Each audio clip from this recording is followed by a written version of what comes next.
La présente vidéo va être consacrée à la solution de l'un des exercices ayant fait l'objet de l'examen de cristallographie de la session normale de l'année universitaire 2021-2022. L'examen a été destiné aux étudiants de la filière SMC, semestre 5. À la première question de l'exercice, on demande de donner les positions sur le spectre de diffraction obtenu par diffractomètre automatique de tous les pics de diffraction de la phase cubique à phase centrée de paramètre A est égal 4,25 angstrom, sachant que la longueur d'onde des rayons X utilisés est égale à 1,54059 angstrom. À la deuxième question de l'exercice, on demande de reporter sur la figure suivante, obtenue par méthode du diffractomètre automatique, les positions de tous les pics de diffraction de la phase étudiée.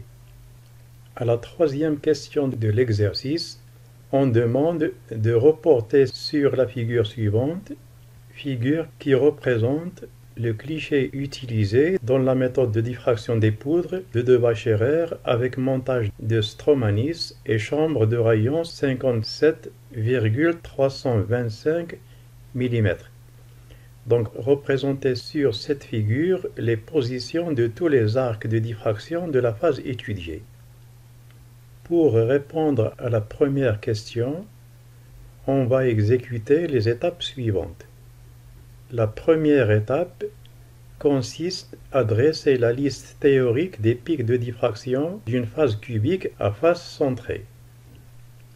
La deuxième étape consiste à identifier les familles réticulaires HKL qui émettent ces pics. La troisième étape consiste à identifier l'ordre de diffraction des différents pics. La quatrième étape consiste à calculer la distance interréticulaire des HKL de la famille HKL qui émet le pic, et ce dans le cas de la phase étudiée. La cinquième étape consiste à calculer l'ordre de diffraction maximale de chaque famille HKL et garder uniquement les pics dont les indices sont de même parité du fait que le mode de réseau de Bravais est phase centrée. La dernière étape consiste à calculer l'angle de diffraction de chaque pic. Sur la deuxième colonne de ce tableau, nous avons dressé les 12 premiers pics de diffraction d'une phase cubique à phase centrée. Nous faisons remarquer au passage que pour comprendre comment déterminer les indices HK et L des diffractions d'une phase cubique primitive centrée ou phase centrée, voir les vidéos dont les liens sont les suivants.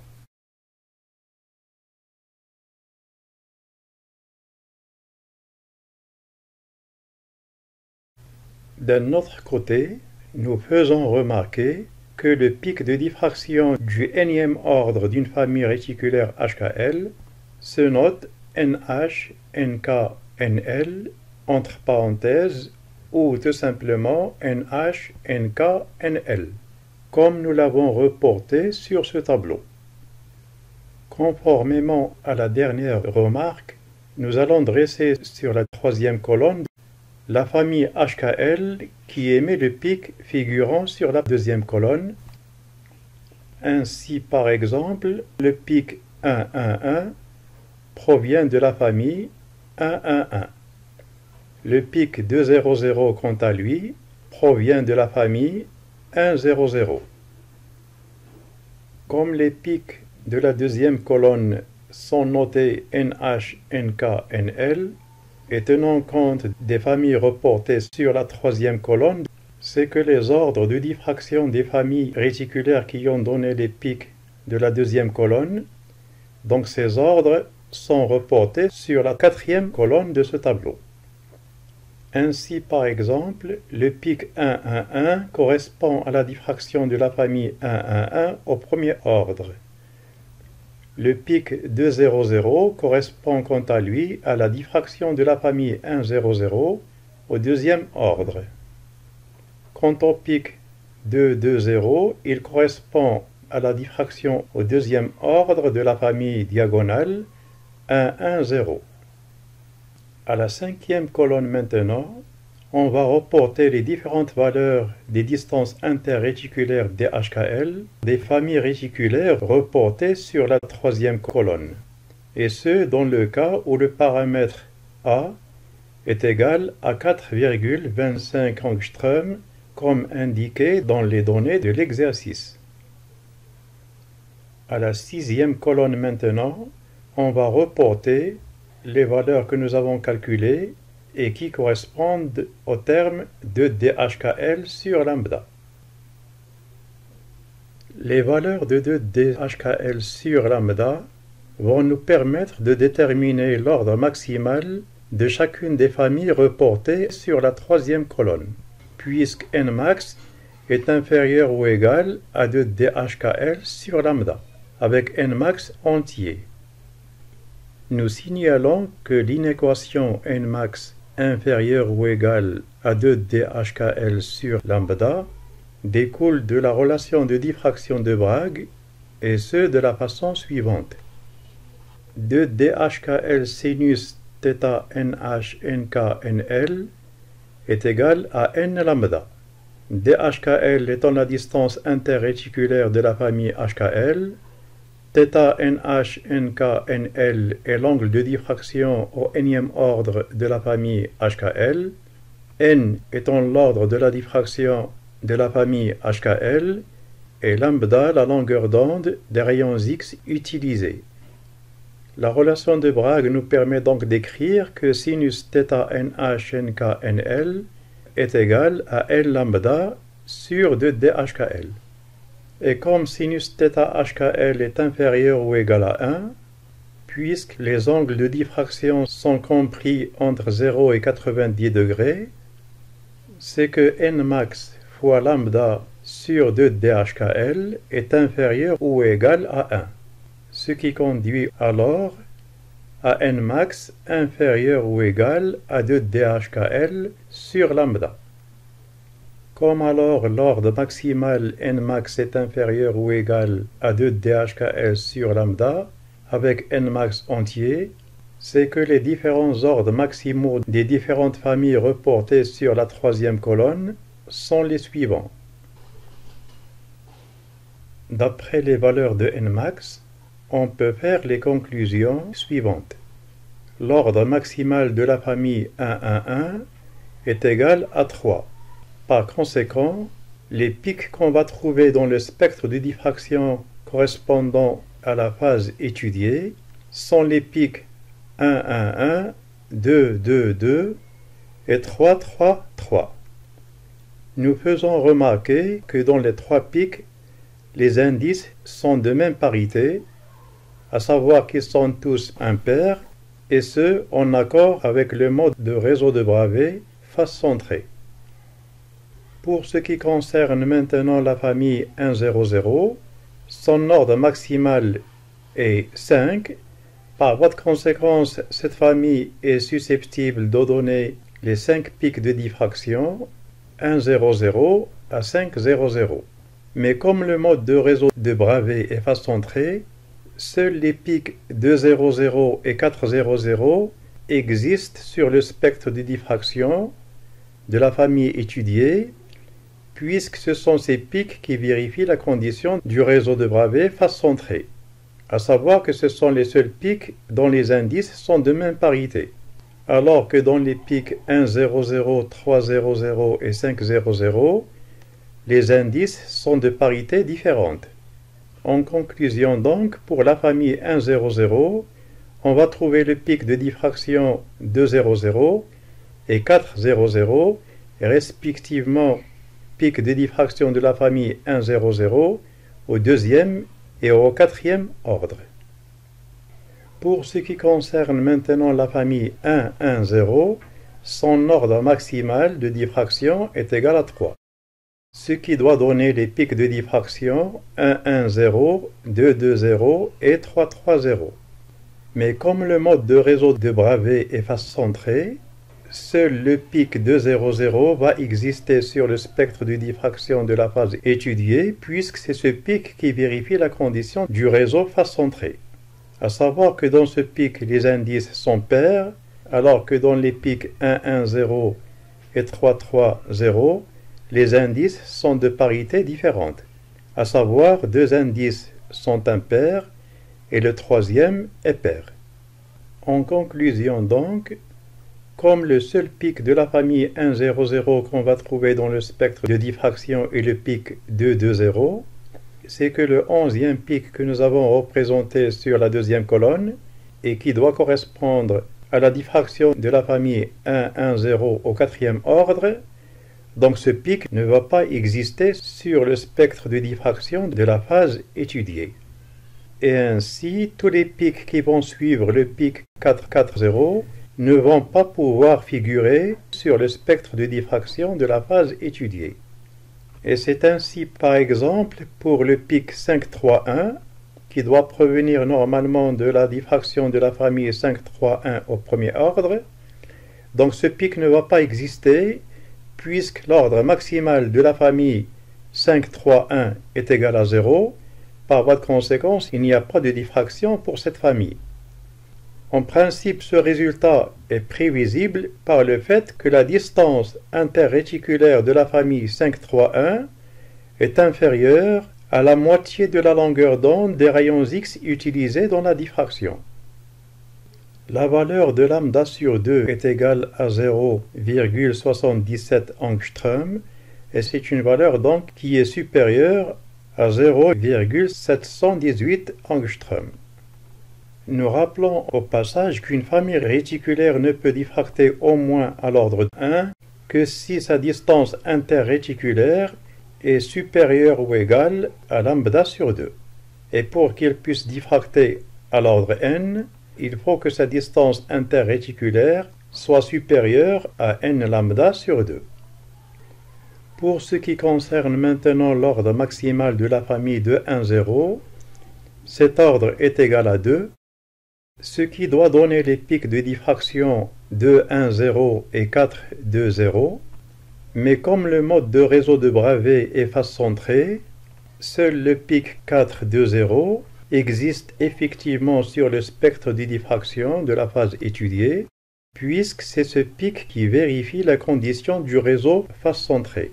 À savoir que pour ce pic, les indices 4, 2 et 0 sont de même parité, à savoir tous pairs, alors que pour le pic 2, 1, 0, deux indices sont pairs et le troisième est impair. Pour ce qui concerne maintenant l'ordre maximal de la famille 2, 1, 1, cet ordre est égal à 2, ce qui doit donner les pics de diffraction 2, 1, 1 et 4, 2, 2, mais comme le mode de réseau de Bravais est face centrée, seul le pic 4, 2, 2 va exister effectivement sur le spectre de diffraction de la phase étudiée, puisque c'est ce pic qui vérifie la condition du réseau face centrée. À savoir que les indices de ce pic sont de même parité, à savoir tous pairs, alors que pour le pic 2, 1, 1, un indice est pair et les deux autres sont impairs, ce qui interdit alors à ce pic de figurer sur le spectre de diffraction de la phase étudiée, puisque son mode de réseau de Bravais est face centrée. Pour ce qui concerne maintenant les familles 3, 1, 1, 3, 3, 1 et 5, 1, 1, ces familles vont diffracter uniquement au premier ordre, pour donner donc les pics 3, 1, 1, 3, 3, 1 et 5, 1, 1. Les seuls pics que va donc contenir la phase étudiée de paramètre 4,25 angstrom de symétrie cubique à face centrée, donc les seuls pics du spectre de cette phase vont être les 10 premiers pics figurant sur le tableau. Les pics de 1, 1, 1 au pic 5, 1, 1 ou 3, 3, 3. Maintenant qu'on vient de déterminer tous les pics que va contenir le spectre de diffraction de la phase étudiée, il nous reste à calculer l'angle de diffraction de ces différents pics. Les calculs que nous avons effectués nous ont conduit aux valeurs suivantes. Finalement, Et comme les pics de diffraction obtenus par un diffractomètre automatique sont repérés par l'angle de θ et non pas θ, la valeur de ces angles de repérage sur le spectre du diffractomètre automatique correspondant à la phase étudiée, donc ces angles sont les suivants.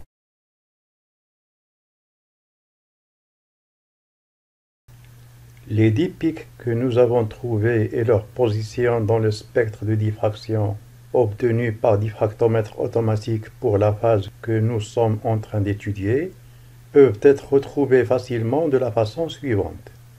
On va considérer que les pics sont indépendants les uns des autres, ce qui n'est pas vrai en réalité comme on l'a vu tout à l'heure, et que ces pics proviennent chacun d'une famille réticulaire qui est en train de diffracter au premier ordre.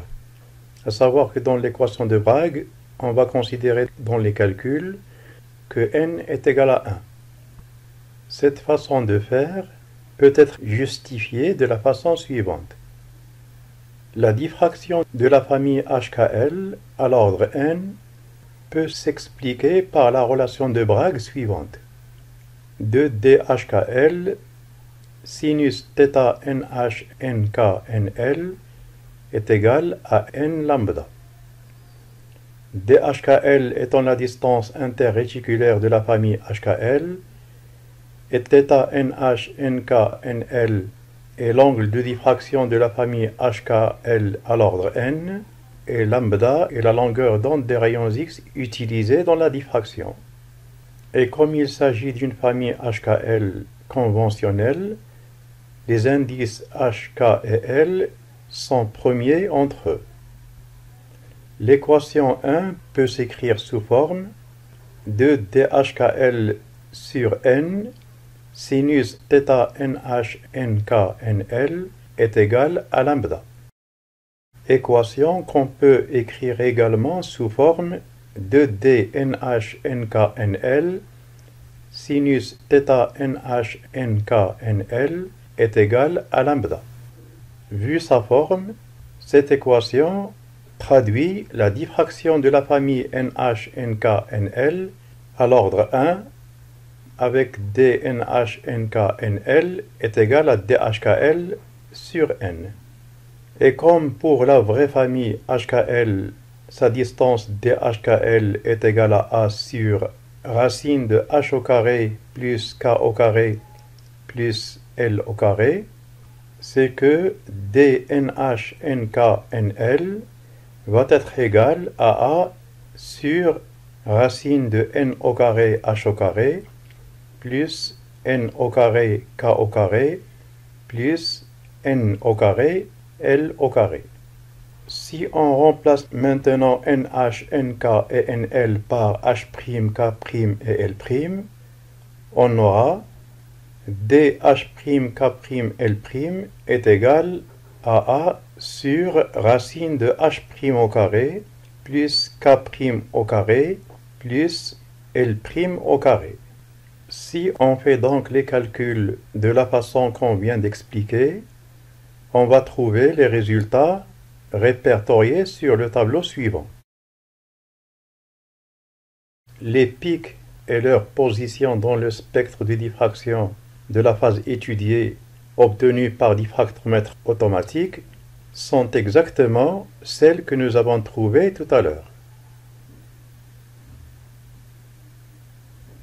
En résumé, le tableau demandé à la première question de l'exercice est le suivant. Pour ce qui concerne maintenant le spectre de diffraction de la phase étudiée qu'on peut obtenir par diffractomètre automatique de poudre, les pics de diffraction seront situés respectivement aux angles suivants. Comme le montre la figure suivante. Sur ce spectre, l'axe des X représente l'angle de θ et l'axe des Y représente l'intensité des pics en coups par seconde. Sur ce spectre, les pics sont exactement là où ils doivent être si on réalise le spectre de diffraction par diffractomètre automatique de la phase cubique à phase centrée qu'on est en train d'étudier. Mais pour ce qui concerne les intensités, nous faisons remarquer que ces intensités sont arbitraires. Pour avoir les intensités exactes, il faut calculer le module du facteur de structure des différents pics, puisque l'intensité IHKL est proportionnelle au carré du module de ce facteur de structure, et le calcul du module du facteur de structure nécessite la connaissance de la formule du composé pour pouvoir connaître la nature des atomes et pouvoir disposer de leur facteur de diffusion FJ, et la connaissance de la formule du composé permet également de connaître le nombre des atomes dans la maille. D'un autre côté, dans tous les spectres de diffraction, l'intensité des pics de la même famille HKL décroît quand θ, donc 2θ, augmente.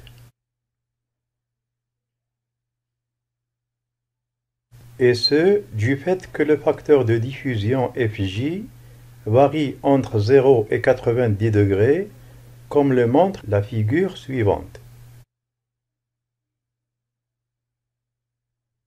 À la troisième et dernière question maintenant, on demande de reporter sur la figure suivante les positions de tous les arcs de diffraction de la phase étudiée. La figure montre l'aspect du film qu'on obtient avec la méthode de diffraction de Debye-Scherrer avec montage de Stromanis et chambre de rayon 57,325 mm. Pour répondre à cette question, les angles de diffraction des pics que nous avons trouvés tout à l'heure peuvent être regroupés en deux catégories. La première catégorie est celle où les angles de θ sont compris entre 0 et 90 degrés, c'est-à-dire les pics pour lesquels l'angle de diffraction θ est compris entre 0 et 45 degrés. Les pics en question constituent ce qu'on appelle le spectre direct. Pour ce qui concerne maintenant la deuxième catégorie, elle est constituée par les pics dont l'angle de θ est compris entre 90 degrés et 180 degrés, c'est-à-dire les pics pour lesquels l'angle de diffraction θ est compris entre 45 degrés et 90 degrés. Ces pics constituent ce qu'on appelle le spectre en retour. Sur le spectre de diffraction obtenu par la méthode de Debye-Scherrer avec montage de Stromanis, les arcs de diffraction du spectre direct vont être situés sur le film de part et d'autre de la trace du puits. Quant aux arcs de diffraction du spectre en retour, elles vont être situées sur le film obtenu par la méthode de Debye-Scherrer de part et d'autre de la trace du collimateur. Les distances L en millimètres entre les arcs de diffraction du spectre direct et la trace du puits sont les suivantes. L en millimètres est équivalent à 2θ en degrés. Et pour ce qui concerne les distances L' en millimètres entre les arcs des diffractions du spectre en retour et la trace du collimateur, ces distances sont les suivantes. L' en millimètres est équivalent à 180 moins 2θ en degrés. Si on place maintenant tous les arcs de diffraction sur le film obtenus par la méthode de Debye-Scherrer avec montage de Stromanis et rayon de la chambre égal à 57,325 mm et en tenant compte des distances L et L', le film en question va avoir l'allure suivante. Nous faisons remarquer au passage que la longueur du film reporté sur cette figure n'est que de 180 mm, alors que le vrai film du spectre de diffraction de Debye-Scherrer réalisé avec une chambre de rayon égale à 57,325 mm doit avoir une longueur égale à 360 mm, longueur qui correspond à la circonférence de la chambre de diffraction de Debye-Scherrer. Toutes les distances reportées alors sur le film doivent être divisées sur 2. Ainsi, par exemple, la distance de 36,6 mm sur le film doit être de 18,3 mm sur le film de la figure précédente. D'un autre côté, pour plus de détails sur la méthode de diffraction de Debye-Scherrer, voir les vidéos dont les liens sont les suivants.